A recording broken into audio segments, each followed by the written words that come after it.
नमस्कार. आपण आलो आहे चिनावल, तालुका रावेर, जिल्हा जळगाव येथील प्रयोगशील शेतकरी माननीय कुंदन भाऊ चौधरी. कुंदन भाऊंनी त्यांच्या शेतात जिवंत जीवामृतचा प्रयोग केला होता.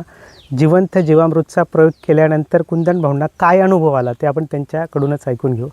हां, नमस्कार सर. नमस्कार. हां, बरं सर, काय फरक जाणवला तुम्हाला? सर, जेव्हा सुरुवातीला माझा इथे एक मोठा बगीचा होता, तो आधी CMVने डॅमेज झाला, त्याला फेकावा लागला, आम्हाला काढून टाकावा लागला. त्याच्यानंतर आम्ही इथं कंदाची लागवड केली. कंदाची लागवडची ग्रोथ एवढी चांगली नव्हती. मग नंतर माझा संपर्क एका माझ्या मित्रामार्फत तुमच्यासोबत झाला. त्याच्यानंतर आम्ही त्याला जिवंत जीवामृतचं ड्रीपमधून ॲप्लिकेशन दिलं. त्याच्यानंतर इतकी ट्रिमेंडस ग्रोथ त्या बगीच्यामध्ये झाली. नंतर त्याचा अपटेक वाढला, रूट झोन व्यवस्थित झाला. आता थंडीमुळे थोडा आहे, पण आता अजून एक वेळेस आम्ही ते सोडणार आहे. सरांनी जसं सांगितलं होतं, त्याचं प्रमाण जसं सांगितलं त्याच्यापेक्षा आम्ही कमीच सोडलेलं आहे. ते अजून आता बाकीचं जे राहिलेलं आहे ते आम्ही आता सोडणार आहे. सर, ट्रिमेंडस अनुभव आला म्हणजे नेमकी काय झालं, झाडामध्ये काय बदल काय झाला?